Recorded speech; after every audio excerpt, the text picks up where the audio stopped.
오늘 주제는 잠언에서 보겠습니다. 잠언 11장 13절. 잠언에서는 도대체 뭐라고 말하고 있느냐. 잠언이 지혜의 말씀이잖아요. 잠언이 지혜의 말씀. 다른 거 다 줄이시고 이거만 블루투스도 줄이고 다 죽이고, 그렇지, 다 죽이고 그거만 틀어놓으세요. 그거만. 네. 자, 11장 13절 같이 봅니다. 시작. 두루다니며 한다하는 자는 남의 비밀을 누설하나 마음이 신실한 자는 그런 것을 숨기느니라. 자, 17장 가서 봅니다. 17장 9절에서는 또 뭐라고 하고 있나? 17장 9절 시작.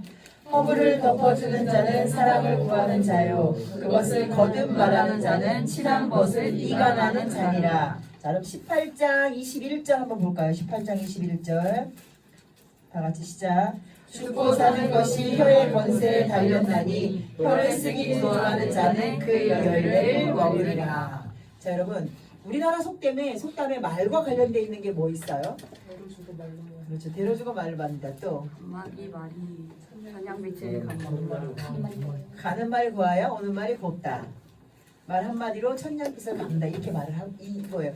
자, 좋은 속담은 뭐냐면, 좋은 속담은 말 한마디로 천냥빚을 갚는다. 이건 좋은 속담이에요. 근데 대로주고 말로 받는다. 가는 말이 고와야 오는 말이 곱다는 좋은 속담일 수도 있고, 나쁜 쪽에서 사용될 수도 있고, 서로가 서로에게 적용되는 말이에요. 대로주고 말을 받는다는 얘기는 뭐냐면, 쉽게 말하면 그냥 이거는 말뿐이 아니라 모든 행동도 다 연관이 돼 있어요. 장난삼아 내가 얘를 그냥 지나가다 친구가 나를 장난삼아 그냥 툭 쳤어. 근데 얘가 그게 너무 기분 나쁜 거야. 그러니까 얘는 나를 이렇게 치는 게, 이게 대로주고 말로 한다는 얘기예요. 그래서 또 하나 웃긴 거는, 저는 이게 늘 궁금했어요. 왜? 오는 말이 내가 받아야 되잖아요. 나에게 오는 말이 고와야지 내가 가는 말이 고운데, 속담은 그렇지 않아요. 가는 말이 고와야 오는 말이 곱다고 표현하고 있어요. 그 얘기는 말을 누가 먼저 더 조심해야 된다는 얘기예요. 내가 조심을 해야 된다는 얘기예요. 가는 말이 고와야 오는 말이 곱지 못하면, 이게 한 대 뺨을 한 대 치면 뺨을 두 대 세 대도 맞을 수 있어요. 자, 성경에서도 오늘 뭐라고 말하고 있냐면, 17장에서는 허물을 덮어주는 자는 사랑을 구하는 자요 그것을 거듭말하는 자는 친한 것을 이간하는 자다. 이렇게 말을 해요. 여러분, 그런 경험 많이 해보셨죠? 누가 잘한다. 얘 있잖아. 저는 이렇게 했어. 이게 한 번으로 끝나면 되는데, 학교에서 친구들끼리 말할 때, 쟤 저번에 그렇게 했잖아. 아, 맞다. 얘 저번에 그렇게 했다. 누군가가 뭔가 꺼리가 생겨요. 쉽게 말하면. 꺼리가 생기면 그 꺼리가 잠깐 한 번의 말 주제를 끝나면 그냥 별 문제 없이 끝날 수 있는데, 그것이 내 생각에서, 내 머릿속에서 지워지기 전까지, 없어지기 전까지 계속 그게 문제가 되는 거예요. 그러면 결국은 그것 때문에 마음상에서 친구랑 의자에 한 사람 아마 있을 수 있을걸요? 많지요? 내가 한 번 말하면 되지, 자꾸 두 번, 세 번 얘기해.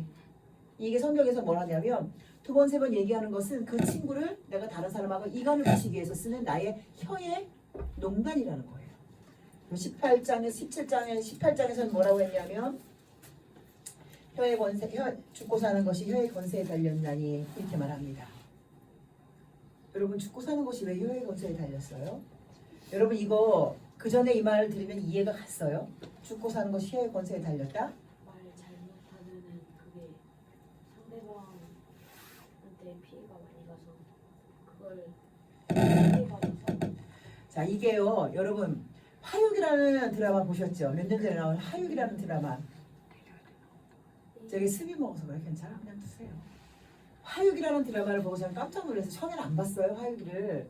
그냥 손오공 얘기인 줄 알고 화육이를 안 보다가, 어떻게 다 이제 여기 가게에 나오면은 손님들 때문에 TV를 틀어놓잖아요. 거기서 이제 화육이를 봤는데, 어머, 이 작가가 누구야? 이 작가는 뭔가 아는 사람이네라는 생각이 들었어요. 그 작가가 말한 것은 손오공 얘기를 하고 있었던 게 아니에요. 손오공, 사오정 뭐 이런 얘기, 천상의 뭐 그 귀신들 얘기, 천상에 묶어놓은 얘기를 하는 게 아니었어요. 무엇을 얘기했었냐면, 사람들의 마음을 조장하는 것은 뭐다? 귀신이다. 악한 영이라는 것을 드러내면서 말하고 있더라고요, 드라마가요. 그리고 끝에는 꼭 계시록 마지막을 보는 것처럼 검은 용이 큰 검은 용이 세상을 집어삼키려고 할 때 그 거물령을 죽이는 여자가 나타나서 그 성경에도 여자와 그 여자가 낳은 자식이 세상에 그 세상을 멸하려고 하는 검은 짐승과 싸우잖아요. 마지막에 싸우잖아요. 마치 그것을 그대로 묘사를 해놨더라고요. 근데 이제 끝이 어쨌든 손오공이 자기가 그 죽은 여자를 찾아 그 미지의 세계로 떠나는 것으로 끝나서 결국은 소설처럼 끝을 냈지만 과정은요 여러분 다시 또 TV에서 나오면 또 보세요. 또 보셔야 돼요. 거기에서 저는 야, 이 드라마 진짜 이 작가 진짜 대단하다고 느꼈던 게 뭐냐면 악플다는 사람. 여러분 악플 때문에 연예인들 많이 죽죠. 근데 연예인만 죽는 게 아니에요. TV야 뉴스에 안 떠서 그렇지 친구들이 유튜브나 동영상으로 돌리고 그 알 수 없는 카톡방 요즘 아이들 막 하잖아요. 왜 무자비로 막 전화번호 따서 막 해서 거기서 하나 놓고 막 하나의 잘못을 막 올려서 막 그거 갖고 막 얘기해서 그 아이들이 막 중고등학생들이 막 자살하고 하잖아요. 쉬워요? 여러분 남을 욕해봤지요. 남의 흉 봐봤지요. 그거 하고 나면 마음 편합니까? 정말 마음 불편해요. 그거 아무나 하는 일이 아니에요. 그런데 작정하고 누군가를 몰아서 그 사람의 마음에 상처가 돼서 그 사람을 죽음에 이르기까지 몰아가는 악플. 사람 마음, 사람 정신으로 쓸 수 있을 것 같아요? 그렇지 않아요. 그거야말로 정말 그 화유기 작가가 묘사했을 때 어떻게 묘사했냐면 그 창고에서 큰 대형마트 창고에서 일하는 사람이 일하다 말고 악플을 다는데 그 악플 다는 그 사람 어깨에 막 그림자 귀신이 그림자가 올라가서 막 더 나쁜 말 써, 더해 막 이렇게 이거를 묘사를 했더라고요. 아 나는 소름 쫙 끼쳤어요. 왜냐하면 실제 그렇거든요. 귀신들이 왜냐하면 우리가 하는 말이 아니라 귀신을 보는 사람들이 있어요. 무속을 믿는 사람들. 무속을 믿는 사람들이 어느 날 갑자기 장례식장 갔다 왔는데 막 어깨가 아파. 막 허리가 아파. 그러면은 무당한테 가면 그런대요. 아이고 장례식장에서 귀신이 어깨 타고 왔네. 아이고 장례식장에서 그 귀신이 등짝에 붙었네. 이렇게 말을 한대요. 왜? 귀신은 귀신을 보잖아요. 귀신은 귀신하고 대화가 되잖아요. 근데 그게 그냥 하는 말이 아니라 귀신의 세계만 있는 사람들이 아니라 여러분이 그것을 영의 세계라는 것을 분별하셔야 돼요. 그래서 여러분 왜 우리가 사랑 안에서 자람을 할 때 여기에서 험담하지 말 것이 왜 들어갔느냐.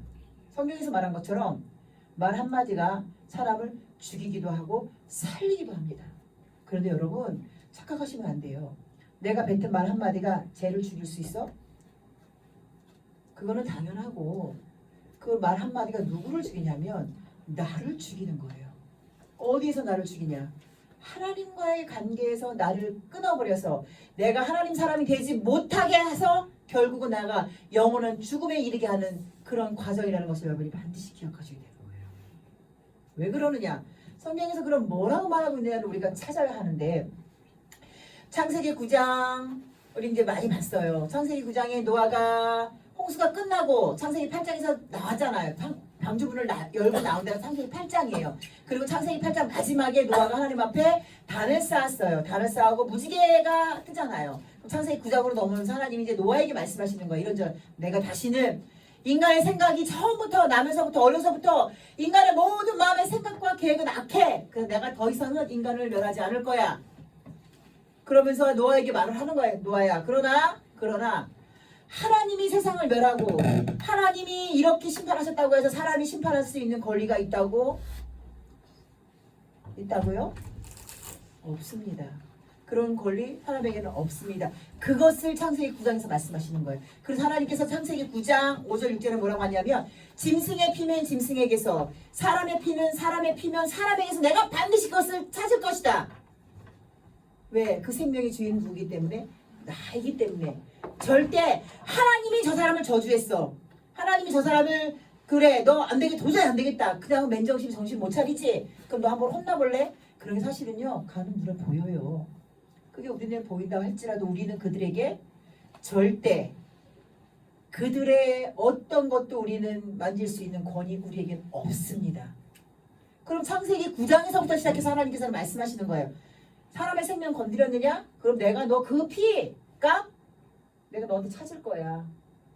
네가 이유 없이 짐승도요 여러분, 짐승학 때 큰 죄입니다. 반드시 기억하셔야 돼요. 왜? 지금 연쇄살인범이나 사이코패스 같은 살인범들을 과거를 추적해보니 어디서부터 시작을 했어요? 아주 작은 짐승 하나 죽이는 것부터 시작했어. 개미, 뭐 지나가는 지렁이, 뭐 날벌레 시작해서 지나가는 길고양이, 지나가는 길 잃은 강아지, 이런 게 시작해서 이거는요 해외에 통계가 나온 거예요. 해외에서도, 우리나라에서는 이런 통계가 많이 없어요. 거의 그냥 우리나라 사람들도, 이제는 우리나라 학자들도 아 그렇다. 왜? 세계적인 학자들이 추적해 보니까 사이코패스, 연쇄살인범들의 특징이 뭐냐? 어렸을 때부터 그런 동물 관찰이라고 하죠. 동물 관찰, 동물 해부, 이렇게 해서 그런 것들을 하던 사람이 나중에는 해보니까 어때? 이제 다 알아. 재미가 없어.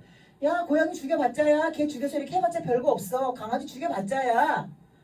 야, 그러면 이제 어떡하지? 큰일 났네. 너무 심심하네. 그 사람들이 심심해서 사람을 죽이기 시작하거든요. 연쇄살인범들이요.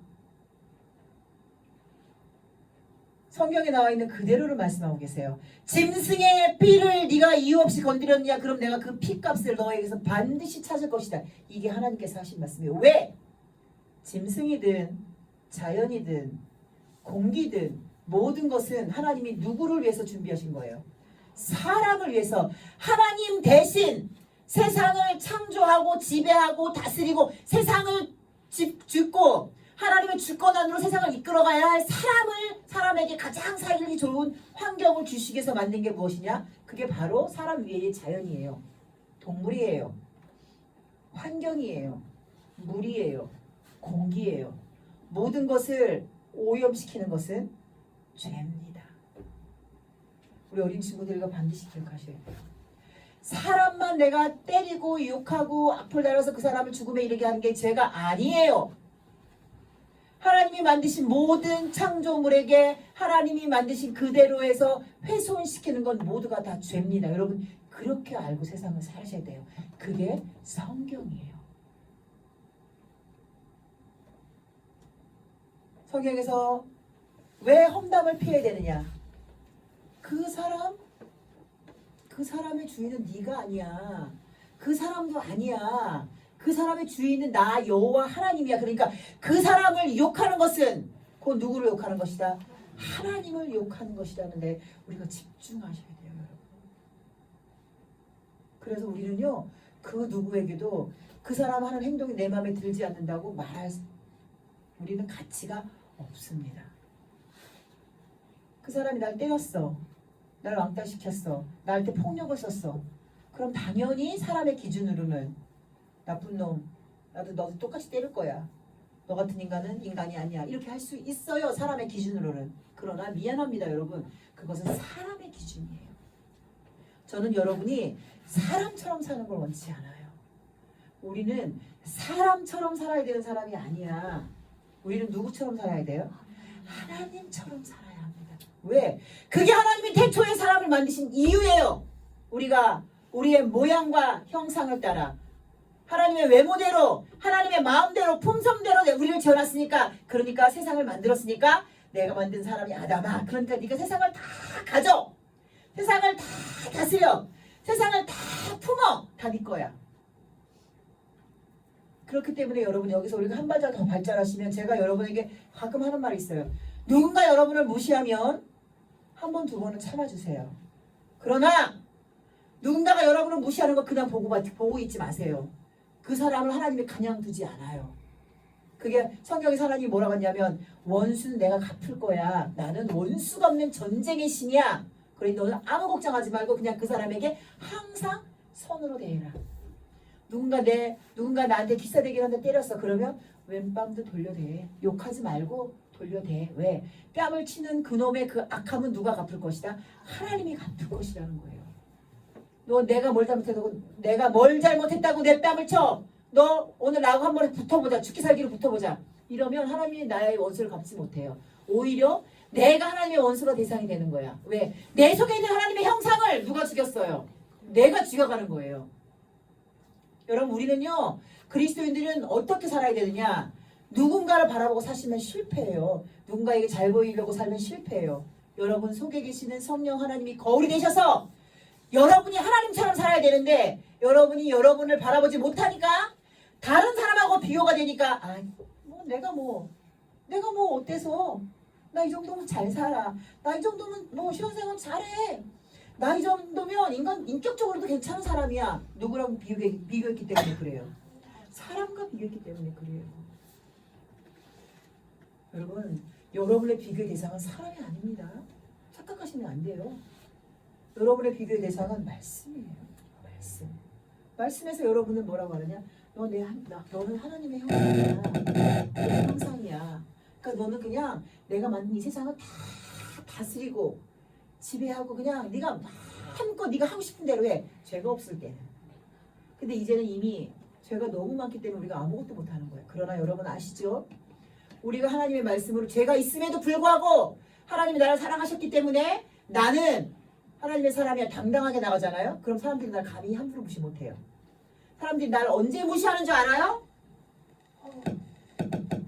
나는 쟤보다 나는 안 되는데 나는 못하는데 난 좀 뭐가 부족한데 움츠려들었을 때 그때는 여러분이 아무 말 하지 않아도 아무 짓 하지 않아도 세상 모든 사람들이 여러분 어떡합니까? 다 무시합니다. 다 무시해요. 결국은 미안합니다 여러분. 세상에서 누군가에게 무시를 당해보거나 당하고 있거나 많이 당해본 사람들 누구의 책임이에요? 미안합니다 여러분. 내 책임이야. 내가 하나님의 사람으로 당당하지 못한 책임이에요. 그러니까 상대편에게 문제가 있어요 없어요? 없어요. 내가 당당하지 못해서 말할 때 말하지 못해서 내가 똑바로 허리 필 때 허리 피지 못해서 내가 아닌 걸 아니라고 말하지 못해서 그래서 여러분은 계속 사람들에게 무시당하는 겁니다. 그렇게 살고 싶으신 분들이 그냥 쭉 사세요. 쭉 살면 여러분의 끝은 영원한 지옥입니다. 왜? 여러분이 크게 잘못하지 않았어.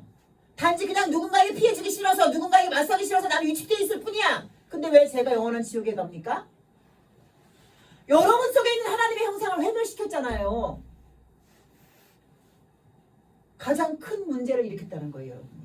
근데 그런데 문제는 세상에 사람들이 세상에 하나님을 교회 다녀서 예배드리고 말씀 배우는 사람들이 이런 말씀 속에서 하나님의 형상을 여러분 스스로 하나님의 형상을 회멸하면 여러분 삶은 영원한 지옥입니다라고 배워보지 못했거든요.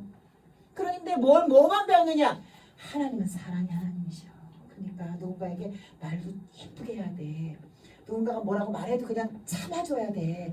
그냥 기다려줘야 돼. 그냥 용서해야 돼. 이걸만 배웠거든요. 성경에 그것만 써 있어요? 성경이 절대 그거보다 원수는 내가 갚을 거야. 너는 그저 선으로 손을 대. 그러나 주 안에서 모든 것이 주 안에서 내가 주 안에서 온전치 못하 그것 때문에 내가 주 안에서 온전치 못해. 그럼 우리는 뭘 택하셔야 되냐? 주 안에서 내가 온전한 방법을 택하셔야 되는 거예요. 그것보다 더 중요한 게 어디 있어요, 여러분? 영원히 죽고 사는 문제가 걸려있는데 이 땅에서의 삶은 길어야 100세, 120세인데 누구나 다 공평하게 누구나 앞에 다 주어진 게 100세, 120세가 아니에요. 누구는 2살 때도 가고 1살 때도 가고 누구는 태어나자마자 일주일도 안 돼서 가고 어떤 사람은 10대 때 가고 어떤 사람은 20대 때 가고 어떤 사람은 30대 때 가요. 근데 여러분은 왜 살아있어요? 하나님의 은혜로 살아계신 거예요.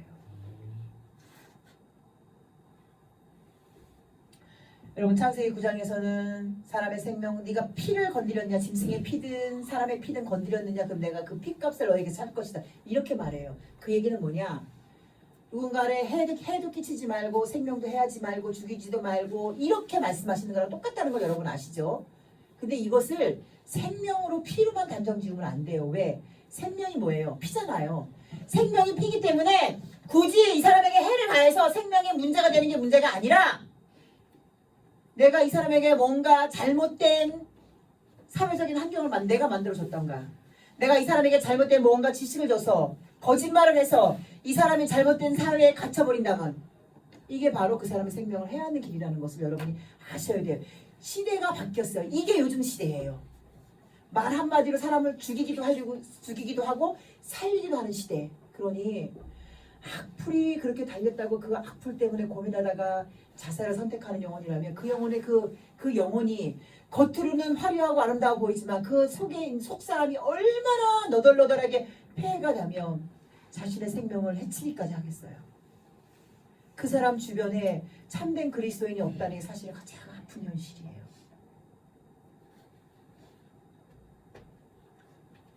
여러분 주변에 그런 분들이 있는데 누군가에게 받은 상처 때문에 누군가에게 받은 뭐 폭력 때문에 아니면 내가 가지고 있는 이 육체적인 기질이나 정신적인 기질 때문에 누군가에게 억울한 일을 당하고 있는 내가 가만히 있어. 여러분은 옳지 않아요. 옳은 길 가는 사람이 절대 아니에요. 그렇다고 나서서 대모하고 싸우라는 얘기가 아니에요. 대모하고 싸우라는 얘기 이거 여러분 성경에서는 절대 하나님이 뭐라고 말씀하시냐면 논쟁하지 마라. 싸움하지 말라는 거. 왜? 논쟁의 끝은 그 논쟁을 누가 좋아하냐면 사단이 좋아하기 때문에 그래요. 논쟁을 하라는 게 아니라 옳고 그름을 가르쳐줘서 성경대로 그 속에 그리스도의 강한 너는 하나님의 귀한 백성이야. 하나님의 영으로 지어졌어. 그러니까 너는 누구에게 앞에서도 네가 가진 육체가 다른 사람에 비해서 좀 부족하다 할지라도 네가 가지고 있는 지식이 부족하다 할지라도 네가 가지고 있는 지혜가 부족하다 할지라도 너는 사람들 앞에 무시당할 존재가 아니라 그럼에도 불구하고 당당하게 살아갈 수 있는 존재라는 것을 가르쳐 주시는 사람이 되어야 된다는 거예요. 그게 그리스도인의 하실 사명이고 역할입니다. 예수님께서 뭐라고 하셨냐면 마태복음 5장으로 가겠습니다. 마태복음 5장으로 가니까 예수님이 산상수훈에서 마태복음 5장은 산상수훈이에요. 여러분 그죠? 마태복음 5장, 6장, 7장은 그 산상수훈에서 베풀어진 말씀이 쭉 기록되어 있는 부분인데 마태복음 5장에 보니까 하나님께서 예수님께서 이렇게 말씀하시더라고요. 21절 다 같이 봅니다. 시작. 옛사람에게 말한 바 살인치 말라. 누구든지 살인하면 심판을 받게 되리라 하였다는 것을 너희가 들었으나 22절 다 같이 시작. 나는 너에게 이르노니 형제에게 노하는 자마다 심판을 받게 되고 형제를 대하여 라가라 하는 자는 공회에 잡히게 되고 미련한 놈이라 하는 자는 지옥불에 들어가게 되리라. 구약에서는 살인하거나 그 살인하는 거 생명을 건드리는 것만 심판받는다고 말을 했단 말이에요. 율법은 그렇게 돼 있어요. 율법은 상해를 입히면 상해를 입힌 대로 생명은 피를 봤으면 피값으로 이렇게 그게 그렇게 돼 있어요. 탈리오의 법칙이라고 하는데 그렇게 되어 있어요. 근데 예수님은 이렇게 말하는 거예요. 그렇게 됐지? 근데 나는 이제 너에게 그렇게 말하지 않아. 그것만 그 사람의 생명을 해야 하는 것이 아니라 형제에 대해서 이유 없는 분노를 내는 거 그것도 하나님 앞에 심판을 받아야 된다는 거예요. 왜? 제가 말씀드렸잖아요. 그 사람은 그렇게 내가 혼자 화를 냈어. 내가 누군가 때문에 열받아서 내가 혼자 그 사람을 속으로 막 혼자 욕했어. 표시 안 내고 내 혼자 있을 때. 그러면 그 사람은 이미 누구의 심판을 받을 거예요. 하나님의 심판을 받을 거예요. 근데 나는 그 사람이 하나님의 심판을 받는 거 생각하지 않고 나도 지금 하나님의 심판 앞에 서 있는 거랑 똑같다는 거예요. 그래서 형제에 대하여 노하는 자, 화를 내는 자도 하나님 앞에 심판 대상이 되는 거고 라가라 하는 자, 욕이에요, 욕. 그냥 뭐 나쁜 놈, 이 X새끼 뭐 이런 뭐 그런 있잖아요. 별거 아닌 그냥 우리나라에서 흔히 보는 그런 욕하는 거. 근데 이게 뭐 욕할머니 식당 같은 데 가면 욕할머니 있잖아요. 그런 할머니들이 하는 것처럼 그런 일상생활에서 그냥 뭐 누군가 저주하게 하는 욕이 아니라 그거는 그냥 그 할머니들의 삶의 모습이거든요. 그게 아니라 누군가 아이 진짜 저 새끼 싸가지 없네 이렇게 욕할 때 있잖아요. 그렇게 욕만 해도 공예에 잡히게 된다는 거예요.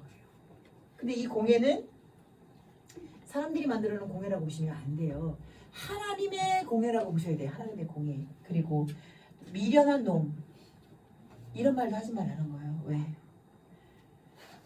누군가를 향해서 그 사람의 육체적인 행동에 대해서 지적, 그 사람의 말하는 태도에 대해서 지적, 그 사람이 가지고 있는 사고방식에 대해서 지적을 하지 마라.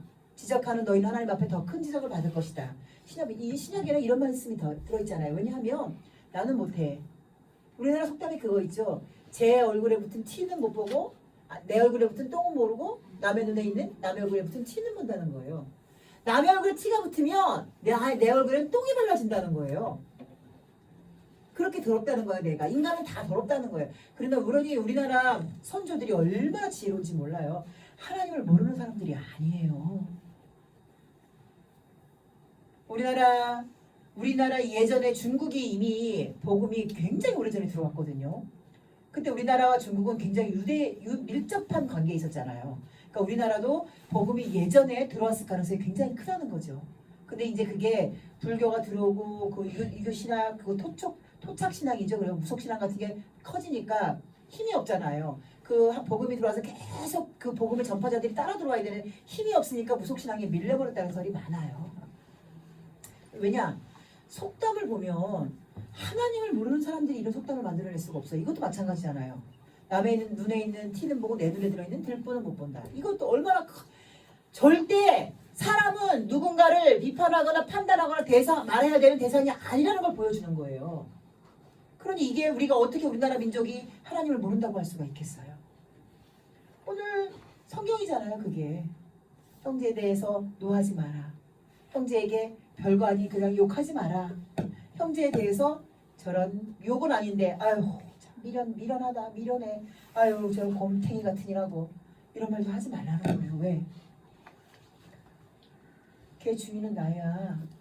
내가 걔 주인이야. 걔한테 이런 미련한 놈 곰탱이 같은 인간 이런 세상에 나가서 인간 구실도 못할 인간. 우리 할머니들 그렇게 말했거든요. 이 썩어질 인간, 뭐 육실할 인간, 나가 뒤져라 막 할머니들. 왜냐면 살아온 세월이 너무 험했어요. 야곱이 그 바로가 물었을 때 나이가 얼마나 되십니까? 할 때 내 나이가 얼마 우리 조상보다 얼마 안 살았음에도 불구하고 나는 참 인생을 험하게 살았습니다. 이렇게 표현하는 것처럼 우리나라 조상들이 험한 인생을 살았거든요. 6.25 전쟁 통에 사람이 내 앞에서 폭발해서 부모가 죽었다 떨어지고 옆에 있는 사람이 팔 뚝뚝 다리 뚝뚝 떨어져 나가는 걸 보면서 크신 분들이 그런 분들이 사고방식에는 하늘은 없어요. 내가 날 지켜야 되는 거야. 부모도 날 못 지켜줘. 6.25 때 눈앞에서 부모가 폭탄에 맞아 죽고 총에 맞아 죽은 그런 전쟁 고아가 얼마나 많았어요. 그러니까 그게 우리의 그 부모들이 이렇게 강팍할 수밖에 없는 걸 우리가 이해해야 돼요. 그리고 어떻게 되냐? 당연하다고 하는 게 아니에요. 이해해서 저 사람이 저렇게 인간을 향해서 강팍할 수밖에 없구나. 정말 그러면 얼마나 불쌍하냐. 왜? 하나님 앞에 용서받지 못할 죄를 짓고 있는 거잖아요. 근데 알고 있는 우리도 똑같이 용서받을 수 없는 죄를 짓고 있다는 거예요. 구약의 율법에 매여서 사람을 죽이고 살리고 하는 문제만 죄인 줄 알고 있는 사람들이 지금도 많아요. 왜? 그래서 교회 안에서요. 여러분 아시죠? 교회 안에 남의 말이 어마무시하게 떠다닙니다. 그냥 공중에 당당당당 떠다녀요. 그냥 내가 하지도 않은 말. 그리고 분명히 했는 말인데 이렇게 그냥 믿을 만한 사람하고 막 있는데서 믿겠지 하고 했던 말들이 그냥 그 다음날이면 쫙 꽂아 있어요. 교회 안에. 그러니 그들이 하나님 앞에 하나님의 심판을 어찌 피해갈 수 있겠어요? 예수님이 하나님을 믿지 않은 사람들까지도 그렇게 대접을 하라고 하지 마라. 나가라고도 하지 마. 욕하지 마. 미련한 놈이라고도 하지 마. 그냥 형제한테 화 자체를 내지 마. 왜? 아유 모르니 안타깝구나. 모르니 딱하구나. 그냥 이렇게만 해주라는 거예요. 이렇게. 그래서 그냥 불쌍한 영혼으로 왜? 하나님의 은혜를 모르고 살아가는 불쌍한 영혼이라고만 해. 왜? 그의 끝은 무엇이기 때문에? 영원한 죽음이기 때문에 그래요. 근데 끝이 영원한 죽음이 아닌 사람이 그 끝을 모르기 때문에 영원한 죽음으로 계속 가고 있다는 거예요. 한국에 있는 그리스도인들이. 한국 교회만 이런 문제가 있겠어요? 세상 모든 교회가 이런 문제가 쌓여 있겠죠. 그러니 하나님이 교회의 문을 폐하셔서 그 엄청난 복음의 선진 국가들이 이제는 복음의 문을 닫혀지는 그런 세대가 됐잖아요. 야고보서 13장 보시면서 오늘 야고보서 3장 보시고요. 우리는 야고보서를 통해서 하나님께서 뭐라고 알고 계시는지 한번 보겠습니다.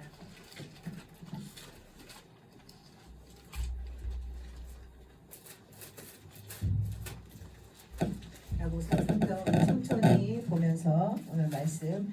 왜 하나님께서 험담을 피하고 누군가를 향해서 그저 그 말을 자체를 우리 입에 담지 말라는 거예요. 왜 그렇게 하시느냐? 3장 1절 보니까 내 형제들아 너희는 선생된 우리가 더 큰 심판 받을 줄을 알고 많이 선생이 되지 말라 하면 여기에는 이 선생에 대해서 왜 그렇게 되냐 저기를 봤어요. 그 세번역 성경을 봤더니 이렇게 돼 있는 거예요. 형제들아 너희는 선생이 되지 말라. 우리가 왜 말한 대로 살지 못한 사람은 하나님 앞에 가서 그 말한 대로 살지 못하기 때문에 심판받으니까 선생이 되지 말라고 하는 거예요. 왜? 선생들은 아이들에게 가르치잖아요. 이렇게 살아라, 이렇게 하라, 이렇게 하라 가르치는데 너 그렇게 못 살잖아. 그러니까 선생 되지 않도록 가능하면 선생이 되지 말라고 야고보 사도가 그렇게 말을 하고 있더라고요. 2절 보니까 우리가 다 실수가 많으니 만일 말에 실수가 없는 자면 온전한 사람이라. 그러니까 말에 실수 안 하는 사람은요. 자기 몸도 자기 스스로가 꽁꽁 묶어서 죄악 가운데 보내지 않을 만큼의 능력 있는 사람이래요. 말에 실수 없는 사람은. 그게 2절 말이에요. 3절. 우리가 말을 순종케 하려고 이 말은요. 따그닥 타고 다니는 말이에요. 그 말을 순종하게 하려고 사람들이 그 어떻게 해요? 말에다가 이렇게 뭐 물리잖아요. 그래서 이렇게 막 고삐도 만들어 놓고 막 그거 말을 하는 거예요. 3절은. 4절. 배. 바다에 떠 있는 배를 보라. 크고 강풍에 밀려가는 것 같으나 배 엄청난 배도 무엇으로 움직여요? 운전대 같은 거 있잖아요. 키. 사람 하나가 이 조만한 키 핸들로 말하는 게 편하죠. 핸들이 있어요. 배에도. 그걸 키라고 불러요. 엄청난 크기의 배도 이 키 하나로 왔다 갔다 한다는 거예요. 5절 봅니다. 이와 같이 혀도 작은 지체로되 큰 것을 자랑하도다 보라. 어떻게 작은 불이 어떻게 많은 나무를 태우는가. 그러면서 6절이 이렇게 있어요. 혀는 곧 불이요 불의 세계라. 혀는 우리 지체 중에서 온몸을 더럽히고 새의 바퀴를 불사르나니 그 사르는 것이 지옥불에서 나느니라. 혀가 작은 불씨가 큰 것을 다 태우는데 우리 육체는 뭘로 태운다? 혀의 말 한마디로 우리 육체를 태운다는 거예요. 그러니까 결국은 말이 씨가 돼서 누구에게 들어가는? 여러분 말의 씨는요 상대방에게 들어가는 게 아닌 거 아시죠? 말의 씨는 나에게 오는 결과물이라는 거예요. 결과물. 자 그러면서 9절 10절 다 같이 봅니다. 시작. 이것으로 우리가 주 아버지를 찬송하고 또 이것으로 하나님의 형상대로 지음을 받은 사람을 저주하나니 한 입으로는 찬송과 저주가 나는도다. 내 형제들아 이것이 마땅치 아니하느니라. 하나님을 아버지라고 부르는 사람이 누군가를 험담을 하는 것은 하나님을 뭐라고 하냐면 남을 저주한다 이렇게 표현하고 계시는 거예요.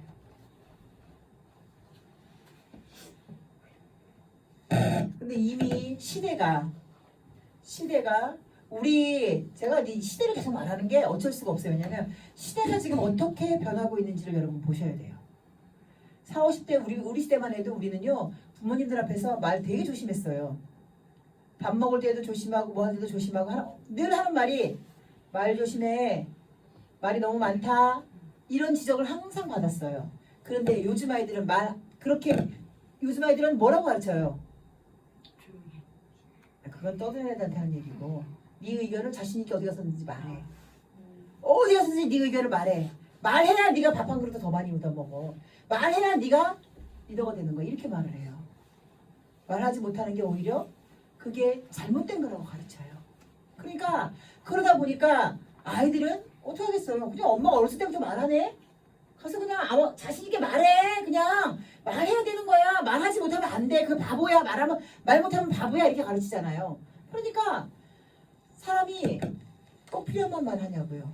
그렇게 가르침을 받으면 꼭 필요한 말이 아니라도 계속 말을 내 입에서 어떻게 했냐면 생산하고 있는 거예요. 생산.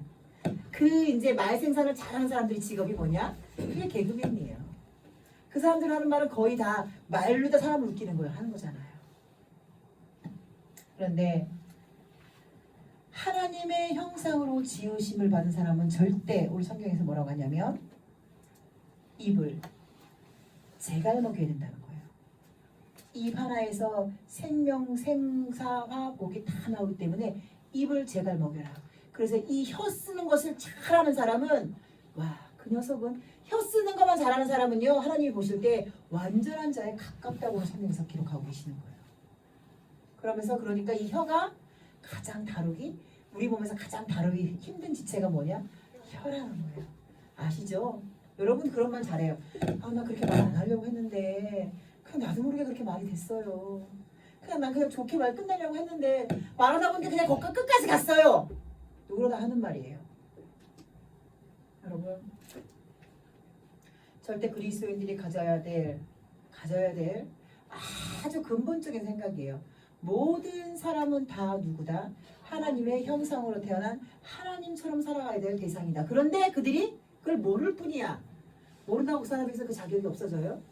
없어지지 않아요. 그 카드를 쓸지를 모르는 거야. 자기한테 엄청난 카드가 있어. 근데 그 카드를 쓸 줄 몰라요. 가끔 여러분 그런 사람들이 있어요. 이렇게 입양돼서 자란 아이들 있잖아요. 입양돼서 자란 아이들이 그 요즘은 그래서 다 오픈 입양을 해요. 오픈 입양에서 입양하면 아이들에게 어렸을 때부터 가르치는 거예요. 너는 엄마가 낳지 않았지만 너를 너무 사랑해서 엄마가 입양해서 이렇게 키웠다. 그래서 오픈 입양을 해서 그러면 그 아이들이 아주 짧은 시간 그걸 겪는데요. 그래서 그냥 부모는 잘 자라는데 오픈 입양을 하지 않고 닫힌 입양을 한 사람들은 세상에는요 거짓이 없어요. 드러나요. 그러면 그 아이들이 가장 시달리는 게 뭐냐면 부모의 사랑을 확신을 못 갖는 거예요. 그러다 보니까 나는 너를 그렇게 부모가 그러다 보니까 생각나는 게 뭐냐면 엄마한테 맞은 거, 혼날 때마다 맞은 거, 욕 먹은 거, 뭐 이렇게 생각나는 거야. 그러면서 그게 어디까지 연결되냐면 사랑이 없구나. 나를 입양했기 때문에 사랑하지 않아서 이것까지 연결이 되는 거예요. 그래서 그렇게 된 사람들이 뒤늦게 자기가 입양하는 거 아는 사람들이 대부분이 다 가출을 해요. 그리고 인생 살다가 30대 후반 40대쯤 되면 고개 숙이고 다시 들어와요. 삶에 내가 부모가 돼 보니까 사랑하지 않으면 자식을 감히 아무렇게나 혼내킬 수 없구나. 자식을 진짜 내 새끼라고 생각하지 않으면 말 한마디도 쉽게 하지 못하는구나 알고 나서 그때서 고개 숙이고 돌아오는 거예요. 이게 얼마나 어리석어요. 사랑해서 이미 자식이 됐는데 자기만 자식이 아니라고 생각하는 거야. 이게 하나님 앞에 하나님을 믿지 못하는 사람들이 똑같은 모습이에요. 그냥 하나님을 아버지라고 믿고 예수님만 믿는다고 고백하면서 하나님이 원하시는 대로 말씀과 예배 생활을 하면 그 사람들도 그냥 하루아침에 어제까지는 지옥에 들어가야 마귀 자식이었다가 하루아침에 하나님의 자식이 돼요. 그들에게는 이미 보이지 않는 주민등록증이 있어요. 보이지 않는 그 주민등록증에 있는 호주가 누구야? 하나님이에요. 근데 그 사람들이 자기한테 하나님이 호주인 주민등록증이 있다는 걸 모르는 거예요. 근데 그들은 몰라도 누구는 알아야 해요. 우리는 알아야 해요. 하나님을 아버지라 부르는 우리는 알아야 하기 때문에 내가 말하는 그들이 어떻게 알아? 그래서 우리는 끊임없이 그렇게 그들에게 말을 해줘야 돼요. 그렇게 하시면 안 돼요. 하나님을 믿으세요. 하나님이 너의 당신의 누군가의 우리의 아버지시고 하나님을 믿어야 해요. 그래서 누군가에게 함부로 말하시면 안 돼요. 누군가에게 이유 없이 무시당해도 안 돼요. 왜? 당신은 정말 남들이 보기에는 부족해 보이고 남들이 보기에는 뭐가 문제가 있어 보여도 거룩한 하나님의 피조물이라는 거예요. 하나님이 당신을 엄청나게 사랑한다는 거예요. 대적해서 싸우면서 논쟁이부터 하는 게 아니에요. 무슨 말씀인지 아셨죠? 우리는 혀를 이렇게 사용하셔야 돼요. 누군가를 향한 이유 없는 저주. 저는 말 안 하고 속으로 생각하는데요. 그렇게 생각하고 있지 누군가는 여기서. 그렇게 생각하는 인간은 진짜 어리석은 인간이에요. 그게 바로 하나님의 지혜를 품지 않은 사람이에요. 하나님은 우리 생각까지 알고 계시는 분들. 내가 입 밖으로 내지 않았다고 내 생각을 하나님이 모르신다고 생각하시는 여러분은 하나님을 모르는 분입니다. 그럼 결국은 여러분은 지금 죽으면 지옥입니다. 하나님을 모르니까 당연히 지옥이지. 우리는 삶에서 하나님을 알고 있는 걸 어떻게 돼요? 표시하셔야 돼요. 그게 내가 하나님의 백성이라는 증거예요. 내가 하나님의 백성인데 하나님을 알고 있는 걸 어떻게 표시를 안 내? 근데 표시 안 내는 사람 있어요. 왜? 어떤 사람? 아버지 부모가 부끄러운 사람. 우리 부모가 박스를 주셔서 그 박스 판돈으로 우리를 연명을 시켜주든 길거리에서 너절해서 야채를 팔든 막노동으로 우리를 키웠든 의사가 아버지든 변호사 아버지든 기업인 아버지든 부모는 다 똑같아요. 근데 당당하게 말 못하는 사람들이 있어요. 그런 누구를 상관없이 부모가 부끄럽다고 생각하는 사람들은 당당하게 말하지 못해요. 그래서 학교 오는 거 싫어하잖아요. 길거리에서 마주쳐도 눈 안 마주치지라는 경우 있잖아요. 왜? 부끄러워서. 그러니 나가 하나님을 아버지라 당당하게 말하지 못하고 하나님 알고 있는 걸 표시 못하는 사람은 결국은 하나님이 세상 앞에서 하나님의 사람을 드러나는 게 부끄러운 거야.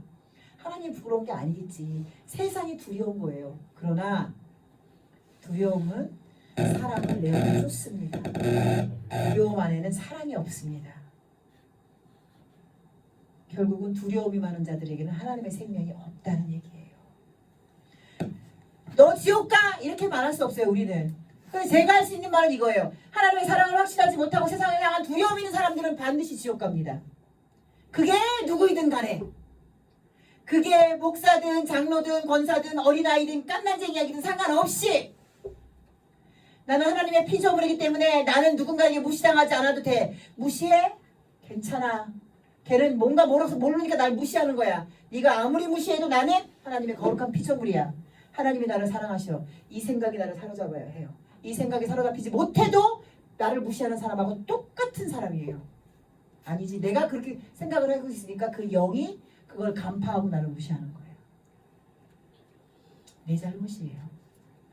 여러분 잘못이에요.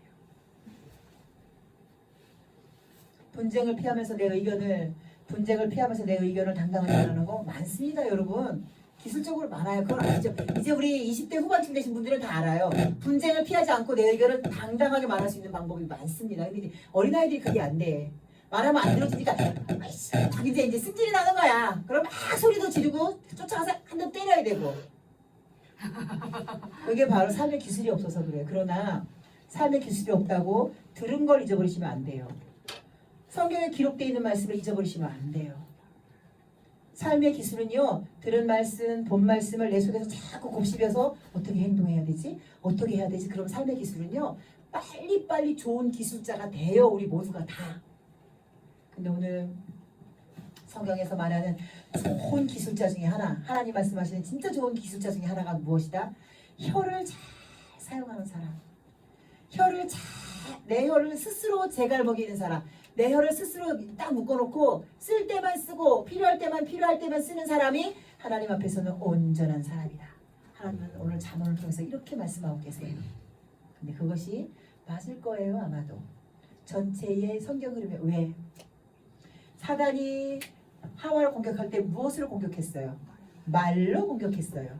하와도 사단에게 무엇 때문에 책을 잡혔어요? 말을 잘못해서 책을 잡혔어요.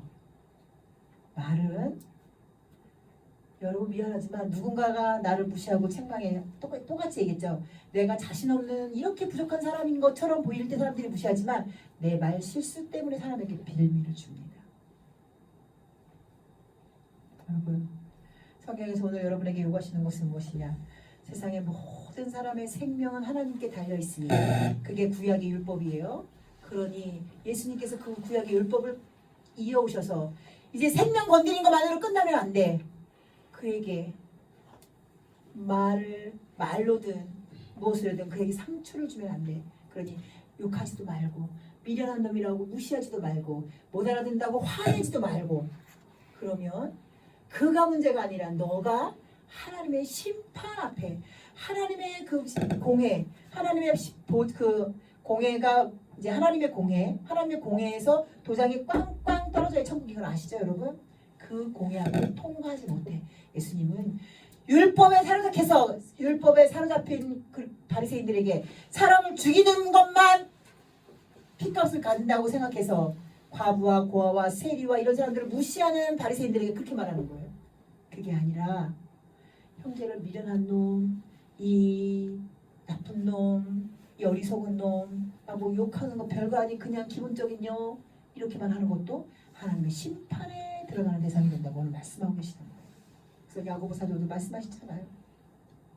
어찌 하나님을 아버지라 부르면서 하나님을 찬양하는 그 입으로 어찌 누군가를 미련한 놈이다, 나쁜 놈이다, 나가라 욕하는 입이 될 수 있겠느냐.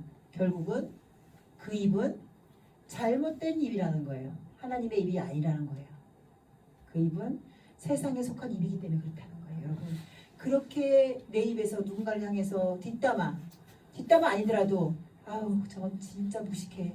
쟤는 말해도 못 알아들어. 저 인간 뭐 저렇게 그렇게 말하고 싶을 때 이 말씀을 기억하세요. 어찌 한 구멍에서 단물과 쓴물이 나올 수, 한 구멍에서 단물과 쓴물 나와요, 안 나와요? 안 나와요. 냉수에서는 냉수, 온수에서는 온수, 커피 나오는 데서는 커피만 나오고 주스 나오는 구멍에서 주스만 나와요. 근데 사람에게서만 찬송과 저주가 난다는 거예요. 여러분 누군가 향해서 그런 말이 나오고 싶을 때, 마음에 그런 생각이 들어가고 싶을 때 반드시 기억하세요. 이런 생각을 하면 하나님의 심판을 피하지 못한다고 성경에 기록돼 있지. 아 이렇게 말하면 하나님의 심판대 앞에 선다고 말했지. 이 말씀을 반드시 기억하셔서 여러분의 삶을 여러분 때문에 누군가를 절대 상처 입으면 안 돼요. 하물며 여러분도 그 누군가에게 절대 무시당하지 않게 강하고 담대한 그리스도인으로 하나님의 말씀을 이제와 살아가신 여러분 되시기를 예수님의 이름으로 부탁드립니다. 오늘 말씀 기억하시면서 하나님 앞에 결단하세요. 하나님